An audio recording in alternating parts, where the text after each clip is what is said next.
the flowering plants. In this chapter, we are going to look at the structure and the function of the root and shoot systems, the zones in the root and what they all do. We're going to introduce the word meristem and have a little talk about what a meristem is. We're also going to look at 3 different tissue types in your plant and where they're located in the root and in the shoot and also in the leaf. Then we're going to zero in on our xylem and phloem, 2 words that you've known about for a long time, probably since primary school, but we're going to go into a little bit more depth with them. So we're going to look at what the xylem is made up of and what the phloem is made up of and what they both do. And then at the end of the chapter, we're going to compare 2 major groups of plants, the monocots and the dicots. And we're going to look at the differences between them and talk about some examples. There is an experiment in this chapter, but obviously we're not going to do that at present. Right, so the parts of the flowering plant. We are reasonably familiar, I would say, with the transport structures, the xylem and the phloem. Just a new word on that here is vascular. And we'll have come across that word when we were looking at the heart and the circulation in humans. We talked about the vein, the artery and the capillary, and those were all part of our vascular or transport system. And of course the plant has a vascular or transport system as well, made up of the xylem and the phloem. Just sometimes people see the word vascular in their exams and they get confused thinking that that doesn't relate to plants. They start thinking straight away about the animal, the veins and the arteries. Then we're going to look at the roots, the stems, the leaves, and a little bit about flowers, fruits and seeds, although there is a whole chapter devoted to that coming up later. Now, plants then are divided up into 2 systems, one above ground and the other below ground. So, if you remember, right back at the start of your biology course, you would have talked about the levels of organisation. If you remember back to the traits of life, we said organisation is one of those traits of life. And organisation means that everything is made up of cells, which are organised into tissues. Then, if you have a group of tissues working together, you have an organ. If you have a group of organs working together, you have a system. And then if you have a group of systems working together, you get an organism. Okay, now, in plants, we have examples, just like we had in animals, of all of these different levels of organisation. So at its simplest there, if we were to talk about the transport tissue in plants, so you have cells in there, you have xylem cells. You've actually 2 different types of xylem cells, which will come up later in this presentation. And then when you have those 2 different types of xylem cells working together to perform a particular function, transporting water, you have a tissue. And the tissue in question here would be vascular tissue or transport tissue. Then when you have a group of tissues working together, you'll form an organ. Now the organs in a plant would consist of a single root down here would be an organ, or a leaf would be an organ, a flower would be deemed to be an organ as well. Any of those are suitable as examples of organs in your plant. And then if we go up to the next level of organisation, the system, I just mentioned there at the start that you have your underground root system. So everything from ground level down, that is the part of the root system, and everything from ground level up is referred to as part of the shoot system. And then you put all of those together and you get the organism itself, whatever this particular plant happens to be. Okay? Now, a new word that comes up in this chapter is meristem. A meristem is a tissue that's capable of dividing, doing cell division. So an area of active cell division in either a plant or an animal, in any organism really. But in this case, we're focusing in on the plants. And plants have 2 different types of meristem. They have apical meristems, and they would be at the tips of the root and the shoot. So those are your apical meristems. And if the apical meristems are left intact on a plant, they tend to dominate the growth of the plant. So your plant will tend to grow straight upwards and not branch out too much.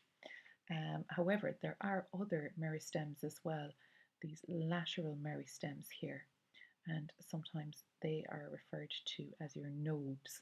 A node is anywhere that a leaf is coming out of the stem. But those lateral meristems also have the potential to produce little buds and to grow leaves and things like that.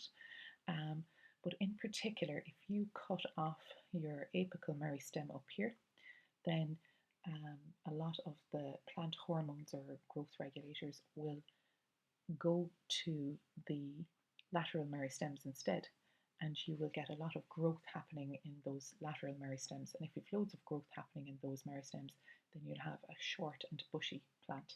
So if ever you were trying to thicken your hedging, a good way to do that would be to get rid of your apical meristem up here. So just to recap on the most important bit on that, what is a meristem? So a meristem is a region where cell division is happening, and if ever you're asked to give an example of where there's a meristem, basically anywhere there's growth or new tissue being formed. So the growing tips of the plant, the apical meristem up here at the tip of the shoot, or the other apical meristem down here at the tip of the root, or indeed any of the lateral buds or lateral meristems. Now we're going to focus in on the root next. So the functions of the root you're probably aware of from junior cert. It anchors the plant, it absorbs water and absorbs minerals, and then once it's absorbed those, it'll transport them up towards the shoot up here. And in some cases, example your carrots, it will actually store some food as well. And that's why we're able to eat those roots, your carrots, your parsnips, etc. Now, there are two types of root then. You have your tap roots. Here's an example of a tap root. You'd find those on your carrots. You'd also find them in your dandelions, which is why they're so difficult to pull, the dandelions. What is a taproot? It's one big chunky main root growing down the middle, right up here from the radical up at the top. And as I said, an example of that might be a carrot. Then you have some adventitious roots, and adventitious roots are roots that don't grow from the radical directly. So an example of that might be your fibrous roots. And if you see here, the fibrous roots are all separately growing straight down. Now, what does that do? It gives a certain advantage in terms of binding quality, or improves the structure of your soil. If you happen to be doing agriculture, you'll have come across this. If you leave, if you put grass in your rotation, so if you have a year of grass in your rotation, it'll improve the structure of your soil, because grass is an example of a plant with fibrous roots. So those fibrous roots bind the soil and protect it from erosion. Right, so then to move on to the actual in-depth structure of a root. So first of all, the root is divided up into 4 zones, and this is kind of where we get into the new stuff and more in-depth stuff that's in the Leaving Cert course. We start, this diagram here, first of all, is called a longitudinal section, or an LS, longitudinal section. So we're cutting lengthways. I think I've mentioned this to you before, to picture a carrot, and if you are cutting up your carrot for making stir fry, and you cut the carrot into little batons, this is what we're doing here. We're cutting down along the length of the carrot. Okay, so that's a longitudinal section, LS. In this longitudinal section, you'll see the 4 root zones. Generally, we start down at the bottom of this picture, and that has this little root cap here, and that is referred to as the protection zone. Of course, when you think about the root, it is growing downwards, and so this is the part of the root that's going to be encountering the most resistance as it tries to find its way through the soil, so it needs a little bit of protection down here at the bottom. Now, immediately behind that, then you have your meristem. We referred to that earlier, the growing tip of the root.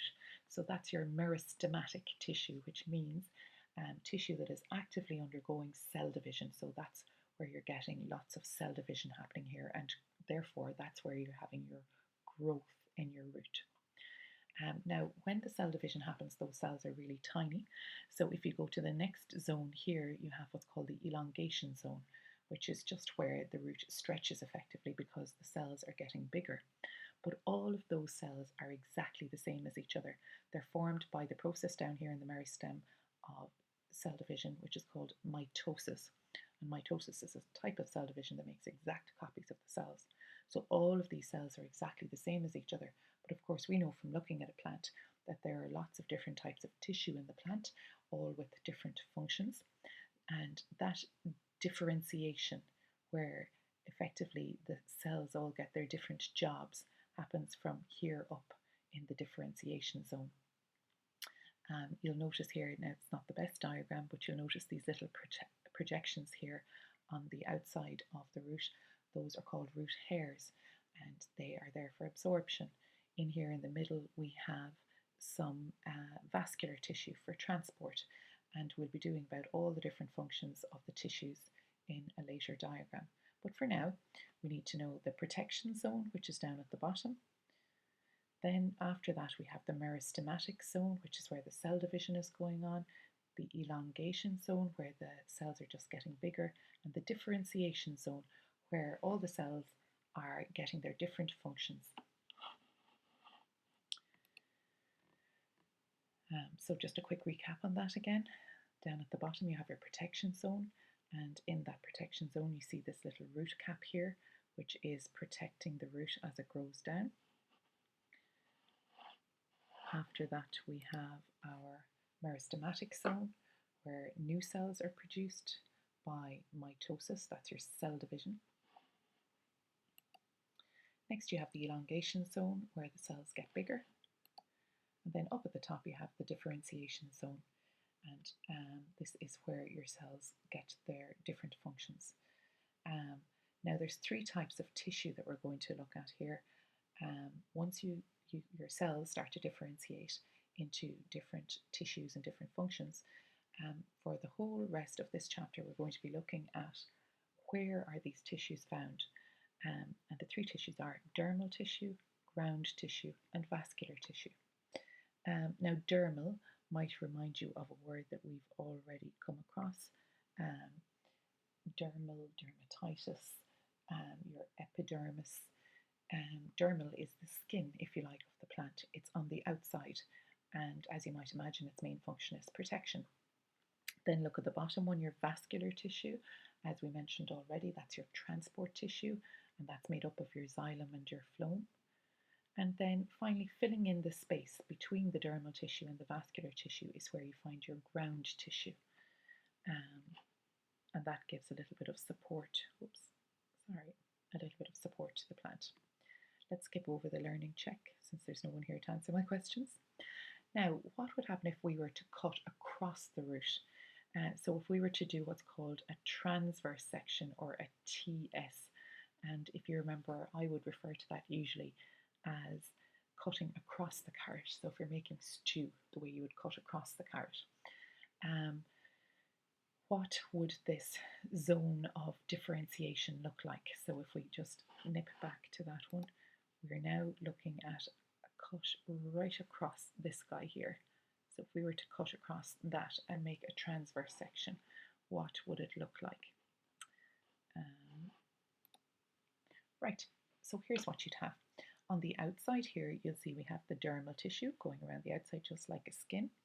And these little projections coming out of that there are the root hairs, okay? Because we're in the root, we have root hairs to increase the area for absorbing water, okay? Then in the very inside, you'll see you have the xylem here in the middle. I like to remember that by saying it looks kind of like an X. Well, I suppose it looks like a cross, but if you turn your head on its side, it's like an X. And then X is for xylem. And then just immediately outside that, the yellow bits that we're going to be looking at in yellow all the way up through the plant as we look at this in the stem and in the leaf as well. Those little yellow bits are the phloem. So together, those two come together here in the middle of our root to form what's called the vascular tissue. So on the outside we have our dermal tissue, on the inside we have our vascular tissue, and as I said, filling the gap in here, this blue stuff is referred to as the ground tissue. So that's the distribution in our root. Right. If we move on then, we can just see a couple of transverse sections, so your TS of some different roots under a microscope.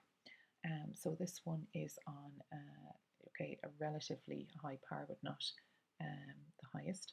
And you can see the full root here. This is actually not showing any root hairs, but on the outside you'll see your dermal tissue out around here on the outside.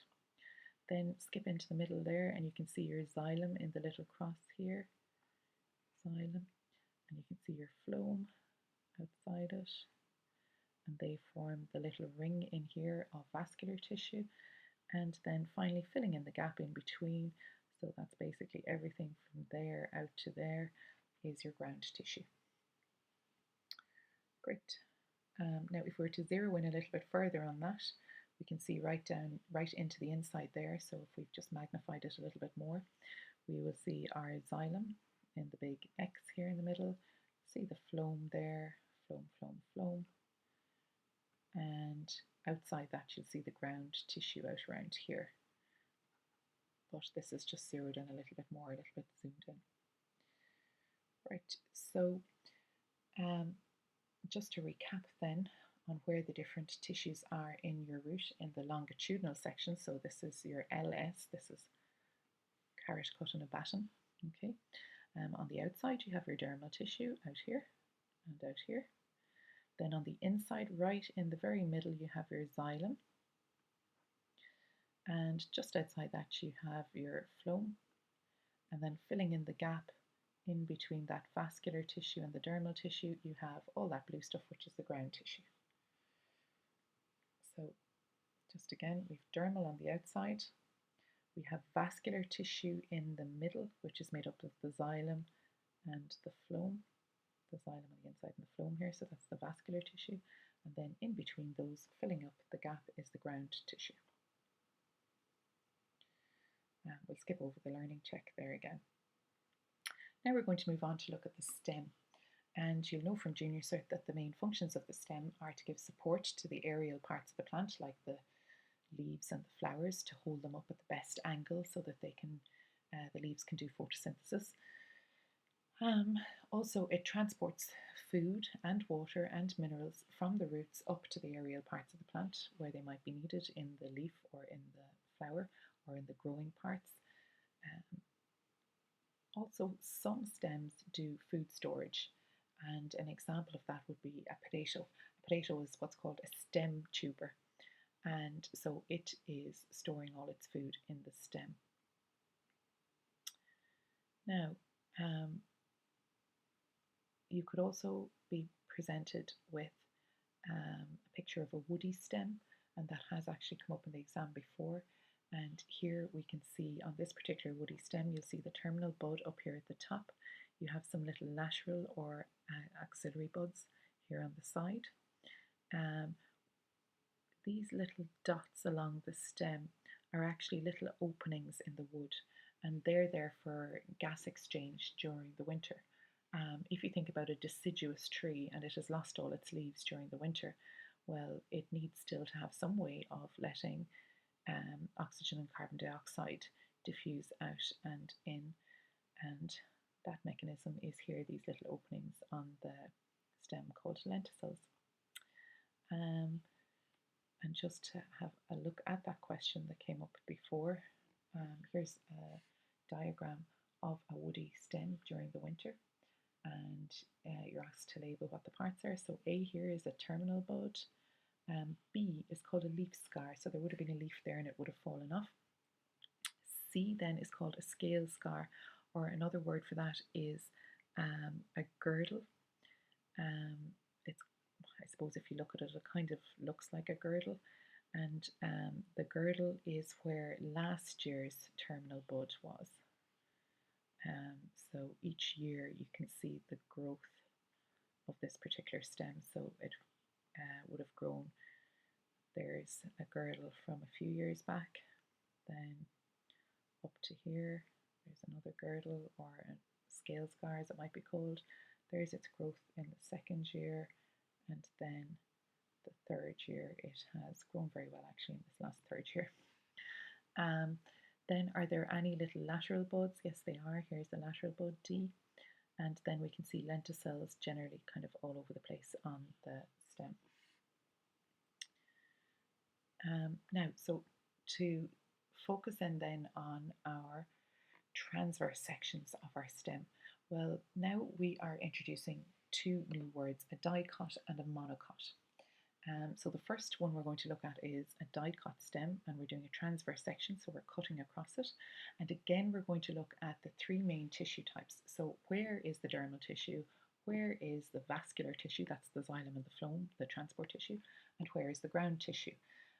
So you'll see that this is a bit different from our root, but still you have your dermal tissue out on the outside, and that's not going to change on any of these diagrams. The dermal tissue will always be on the outside. But instead of the xylem and phloem being in here in the middle, they're now arranged into what are called little vascular bundles, little oval shapes here. And you'll see that the xylem is still inside the phloem. So here's your xylem and there's your phloem. If you just cast your mind back to when we did the root, we had the xylem in here and we had the little bits of phloem outside it. And while they're now in a very different place in the vascular bundles here in the stem, the xylem still is located inside the phloem. People get confused on that, but just remember that the xylem is always inside the phloem. Okay. So they're your little vascular bundles. Now, if you look closely, you'll notice that these vascular bundles are organised in a lovely little ringed shape, and that's actually a trait that is associated with our dicots. But what are dicots? Basically, there are two major groups of plants, monocots and dicots. They're short for monocotyledon and dicotyledon. Now, we're going to look at the different traits that are associated with monocots and dicots in a little while, but for now, let's just focus on the stem. So in this particular stem, we see that the vascular bundles are arranged in this ring structure, and that tells us that this is a dicot stem, because if we were looking at a monocot stem, which is going to come up in a minute, the vascular bundles are arranged differently. Just to mention before we leave this slide, we've covered our dermal tissue on the outside, we've covered our vascular tissue and the vascular bundles here that are arranged in a ring pattern, and the last thing is the ground tissue. As per usual, the ground tissue is filling all the gaps. Okay, so what does that look like in longitudinal section? This one doesn't come up very often, but it's still worth looking at. So if you were to cut down across that, what would it look like? Well, you'd have your dermal tissue on the outside. We're cutting straight across a little vascular bundle here on this side and on that side. So you'll see you have the xylem in here and you have the phloem out there, and then you have your ground tissue filling the gaps as usual. Okay, but now let's look at a different type of stem. So this again is a transverse section right across the stem, a TS across the stem, except in this case we're looking at what's called a monocot. So that's the other group of plants. And in the monocot you have your dermal tissue out on the outside as per usual. The ground tissue hasn't really changed, it's filling all the gaps. You still have vascular bundles that look like little egg shapes. You still have the xylem inside the phloem.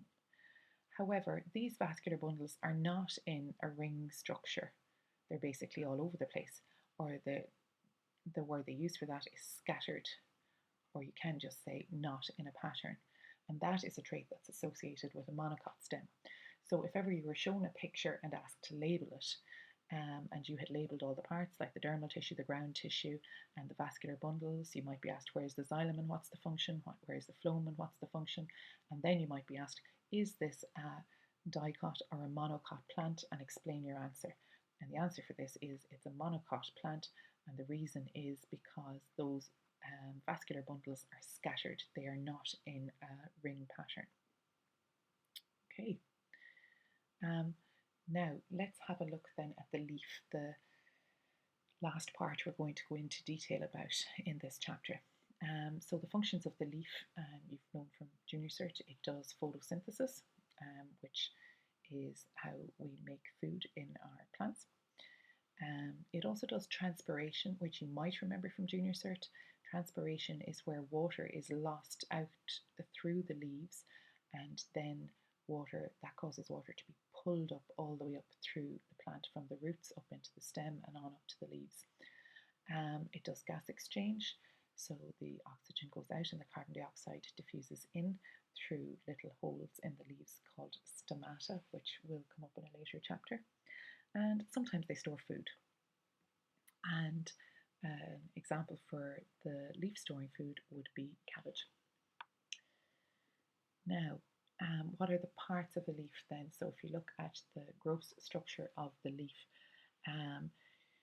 you will find that you have a leaf blade, which is just the flat part of the leaf, and you'll see that there's a little vein going through this leaf blade, and that vein is called the midrib, which is the middle vein in the leaf, and this particular leaf has branches coming out from that. That's called a netted venation. What else does it have? At the petiole here, the petiole is the tiny little bit of stem that comes out from the main stem and attaches it to the leaf. So that's what your petiole is. And then here you'll see we have an axillary bud, which is just a lateral bud attached to the stem. Two other terms that sometimes come up in relation to the stem. So say if we had another little bud here, which may or may not have a leaf, that part where the bud is attached is called a node, and you see the node is labelled here as well, and the gap between the two of them is called the internode. You might add that into your diagrams actually that you drew over the weekend. So those are the parts of your leaves.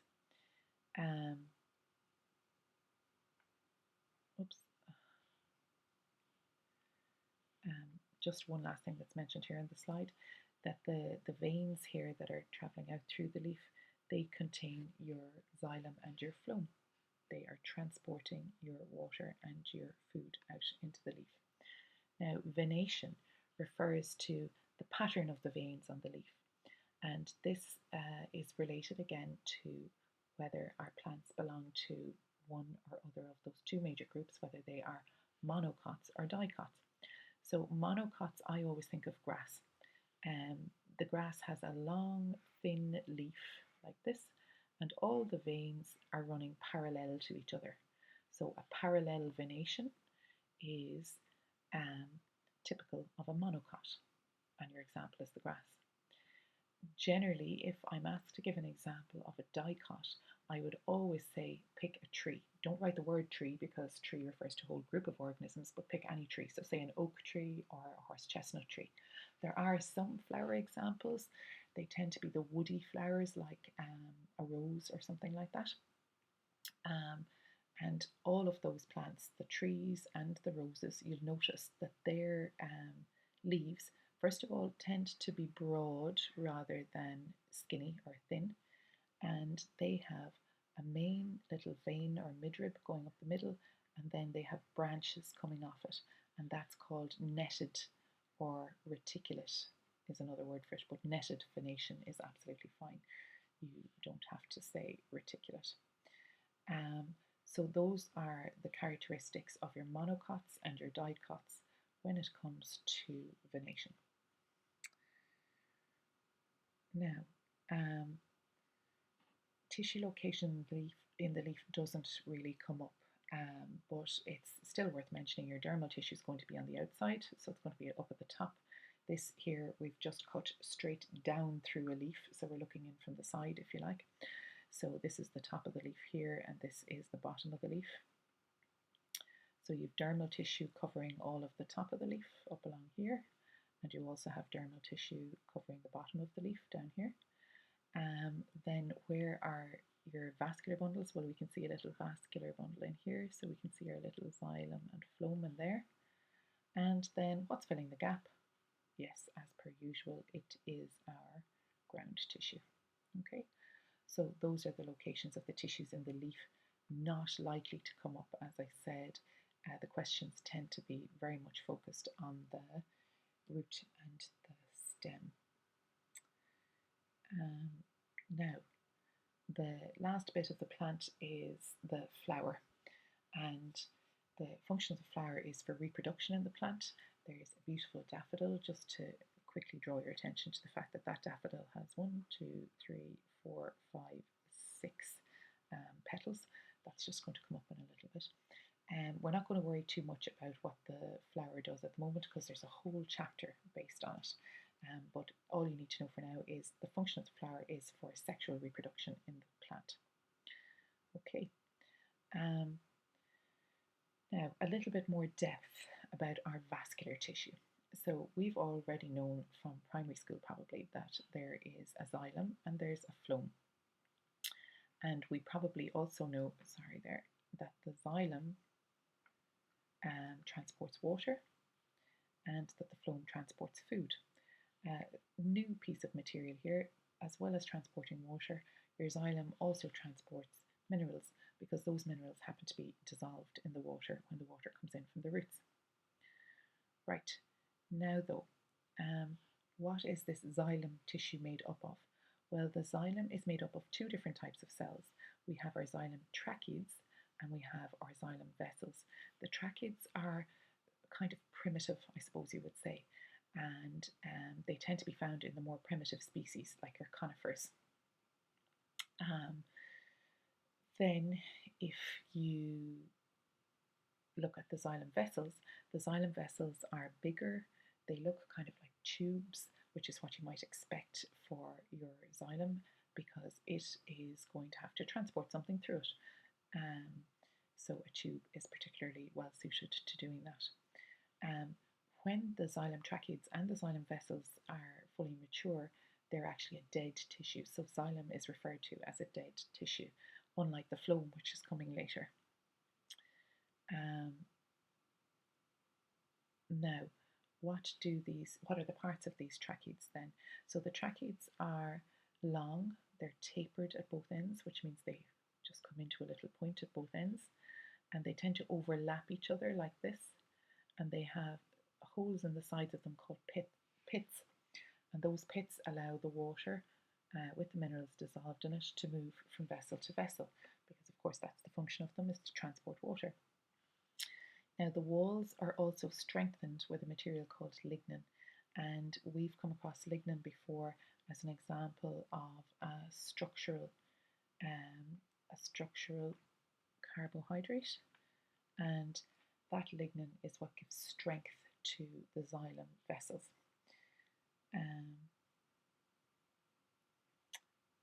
Then if you look at, that was the xylem tracheids. If you look at the xylem vessels, they also have your lignin, and that lignin is sometimes shown as a kind of a spiral going around the outside. Here's your lignin, and you'll notice in the xylem vessels that they have no end walls here. They have broken down as they matured, and that helps with your transport of water. Just they form a continuous tube. And you'll see that there are still pits in these guys as well to allow the water to move sideways between different xylem vessels. Now onto the phloem then. The phloem transports food, and it is again made up of two different cell types. So you have your phloem sieve tube, which is all this bit over here. And when it's mature, you can see there's no nucleus in these guys, and the end walls have partially broken down so that they look kind of like a sieve actually, which we'll be looking at on the next slide, and they're referred to as the sieve plates. Then right beside that you have a different type of cell called a companion cell. Now you'll see here the companion cell has a nucleus in it, and it's actually a living cell, and that's why the phloem is referred to as a living tissue, whereas the xylem, I think we mentioned earlier, is a dead tissue. So there's the structure of your phloem. And just to look at the sieve plates here, so if I were to, that section that we've been looking at is a longitudinal section. If I were to cut across this bit here, what would it look like? Well, it would look like a sieve, and that's why it's called a sieve plate. And here you'll see the lovely little companion cell with its nucleus as well.